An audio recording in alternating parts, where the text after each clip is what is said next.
Imaginez un désert immense, aride, presque figé dans le temps.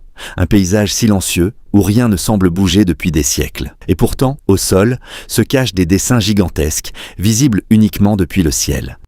Bienvenue au Pérou, sur le plateau de Nazca. Ces figures, qu'on appelle les lignes de Nazca, représentent des animaux, des plantes et des formes géométriques. On y trouve un colibri, un singe, une araignée, un condor. Certains mesurent plus de 100 mètres de long et s'étendent sur plusieurs centaines de mètres. Mais une question intrigue encore aujourd'hui. Comment une civilisation ancienne a-t-elle pu créer des œuvres aussi gigantesques sans jamais les voir dans leur ensemble? Les lignes de Nazca ont été tracées entre environ 500 avant Jésus-Christ et 500 après Jésus-Christ par la civilisation Nazca.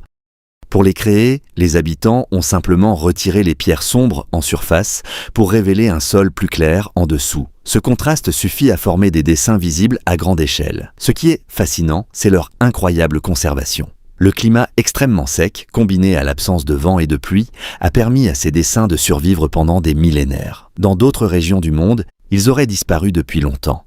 Mais leur véritable fonction reste un mystère. C'est ici qu'entre en scène une femme exceptionnelle. Maria Reisch, mathématicienne et archéologue allemande, elle consacre plus de 40 ans de sa vie à étudier et protéger les lignes de Nazca. Elle vit même sur place pendant de nombreuses années, dans des conditions très modestes, entièrement dédiée à sa mission. Armée de simples outils, elle mesure, cartographie et analyse ces formes gigantesques avec une précision remarquable. Elle parcourt le désert à pied, souvent seule, sous un soleil écrasant. Pour elle, ces lignes ne sont pas de simples dessins. Elle pense qu'elles constituent un immense calendrier astronomique. Selon sa théorie, certaines lignes seraient alignées avec le lever ou le coucher du soleil lors des solstices, ou encore avec certaines étoiles importantes. Elle voyait dans Nazca une sorte d'observatoire à ciel ouvert, conçu pour suivre les cycles du temps et des saisons.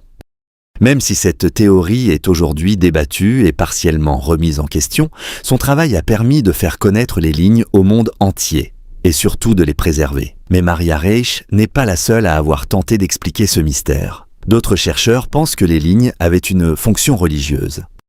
Elles auraient servi lors de rituels liés à l'eau, une ressource extrêmement précieuse dans cette région désertique. Les Nazca vivaient dans un environnement hostile, où la pluie était rare et vitale. Selon cette hypothèse, les habitants marchaient le long de ces lignes dans le cadre de cérémonies pour invoquer la pluie ou honorer leur divinité. Certaines formes pourraient même représenter des symboles liés à l'eau ou à la fertilité.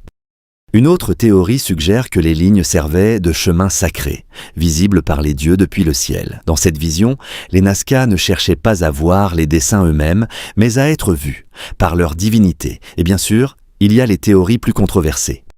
Certains avancent que les lignes auraient été créées pour être vues par des visiteurs extraterrestres. Selon cette idée, les grandes lignes droites serviraient de pistes d'atterrissage ou de repères pour des vaisseaux venus d'ailleurs. D'autres pensent qu'il s'agirait de messages destinés à des intelligences supérieures, inscrits directement dans le paysage. Même si ces hypothèses ne sont pas prises au sérieux par la communauté scientifique, elles continuent de fasciner le grand public et contribuent à la popularité du site. Malgré toutes ces théories, une chose est certaine, les Nazca maîtrisaient parfaitement leur environnement. Ils utilisaient probablement des techniques simples mais ingénieuses, comme des cordes, des piquets et des repères visuels, pour tracer des lignes droites sur de longues distances. Certaines lignes s'étendent sur plusieurs kilomètres avec une précision impressionnante. Des expériences modernes ont d'ailleurs montré qu'il est tout à fait possible de reproduire ces figures sans technologie avancée, simplement avec de l'organisation et du savoir-faire. Le mystère n'est donc pas tant dans le comment, mais plutôt dans le pourquoi. Aujourd'hui, les lignes de Nazca sont classées au patrimoine mondial de l'UNESCO et attirent des visiteurs du monde entier. Elles sont devenues l'un des plus grands mystères archéologiques de la planète. Mais malgré leur ancienneté, elles sont extrêmement fragiles. Un simple passage de véhicule, ou même de pas humains, peut laisser une trace visible pendant des décennies. Le sol, une fois perturbé, met énormément de temps à retrouver son aspect initial, quand il le peut, et ce n'est pas seulement une menace théorique. En 2014, des militants de Greenpeace ont pénétré illégalement dans une zone protégée du site. Ils ont installé un message près du célèbre colibri, en marchant directement sur le sol fragile. Résultat, des traces de pas ont endommagé la surface, laissant des marques qui pourraient rester visibles pendant des années, voire des décennies.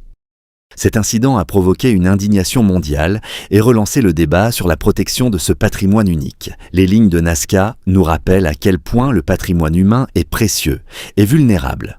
Elles sont le témoignage d'une civilisation ancienne, de son ingéniosité, de sa vision du monde et peut-être aussi de sa spiritualité. Un mystère gravé dans le désert qui continue de défier notre compréhension. Et peut-être que, justement, leur véritable beauté réside dans le fait que nous ne les comprendrons jamais complètement. Si cette vidéo vous a plu, n'hésitez pas à vous abonner pour découvrir d'autres mystères fascinants à travers le monde.